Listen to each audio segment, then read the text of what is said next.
Every decision that you make has consequences. Are you making yourself better? Or are you making yourself worse? Are you moving forward or are you moving back? Are you making progress or are you stagnating? Every little decision you make counts. Most people go through life avoiding pain. And when you go through life like that, something in you dies.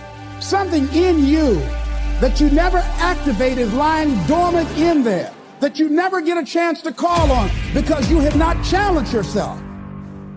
Because so many times people have a tendency to devalue the moment, today. What they do is they greatly value the destination. And so they kind of talk about, well, when I get there, or if I arrive there, or when I do that, or when I accomplish this. And they don't understand that success is a daily thing. And I'm here to share with you that the secret of success is determined by your daily agenda. You need to consistently, every day, persistently, without quit, enjoy that pursuit.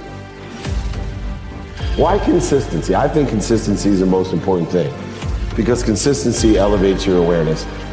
What's the lesson? Don't limit your point of entry. Consistently, persistently pursue your potential and enjoy it. That's all I did. Trust me, you have a mindset right now, just like I have a mindset.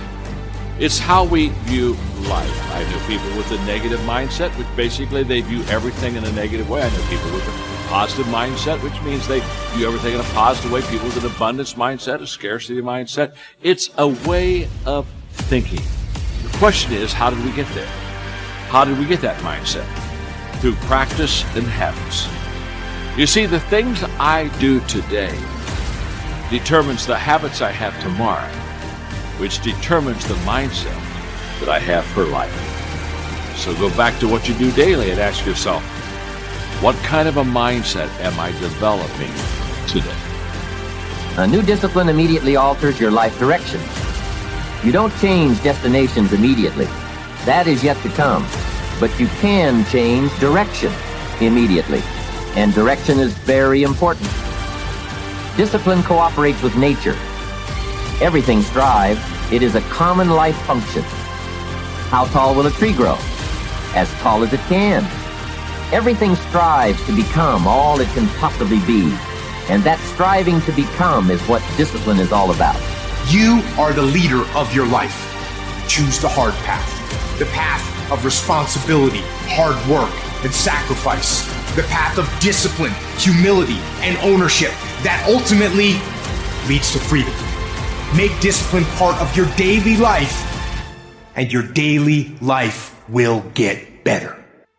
Disciplining ourselves to fulfill our natural potential to become all that we can be. And finally, discipline attracts opportunity. Opportunity is always looking for ambition and skill in action. Discipline taps the unlimited power of commitment. The human will in action, driven by inspiration, enticed by desire, tempered by reason, guided by intelligence, can bring you to that high and lofty place called the good life. Now you know the master key to riches is self-discipline. And what we have found is that the most successful people have come to that conclusion as well, is that self-discipline is the master key to success. So for you to write down your goals and make a plan and set priorities and start with your most important task takes tremendous self-discipline. If you haven't done it up to now, it's so hard. But Goethe said everything is hard before it's easy. And everything at the beginning is difficult, but later it becomes easy and automatic. You have to force yourself to discipline yourself at the beginning, but after that, it becomes easier, and you actually feel happy. Now here's the most wonderful thing. When you discipline yourself to start and complete a task or a part of a task, you feel like an athlete. So here's my question. If an athlete runs in a race and comes in first, what do they call this person? the winner. Exactly. I've studied this hundreds, thousands of hours. What it says is that when you win, when you come in as the winner, your body releases endorphins, which are called nature's happy drug. They make you happy. And dopamine, which is a form of energy that you get from a positive experience. So when you complete a task, your body releases these drugs and you feel happy. So they call it, the psychologists call it nature's happy drug. If you want to be happy, just start and complete a task. And you get a zip. Wow. Wow. You feel happy. So I organize my life. So I organize my tasks, and then my wife, Barbara, will come in and say, we're going to have dinner in 10 minutes. So I say, okay, 10 minutes. Let's see, what have I got here that will take 10 minutes? I can do this in 10 minutes. So I'll always end my day with a completed task. It's a real simple thing, and I've done it. I tick it off, complete, down, and I'm happy. And I walk out and I'm smiling. When you make a person feel like a winner, you feel happy. When you discipline yourself to complete a task, you give yourself a buzz. Alfred Adler, one of the top psychologists of history, called this a positive addiction. He said if you start and complete a task, you get a buzz. And the buzz becomes addictive. You start thinking, no, I want that buzz again. But the buzz is a positive addiction in that it makes you happy when you do it. So every time you start and complete a task, you feel like a winner. And when you feel like a winner, you want to do it again and have that winning feeling. If you want to raise happy, healthy, self-confident children, one of my programs, 21 Great Ways to Raise Happy, Healthy, Self-Confident Children, one of my 21s, is what you do is you make your children feel like winners all the time. If you're happily married, make sure that your spouse feels like a winner all the time.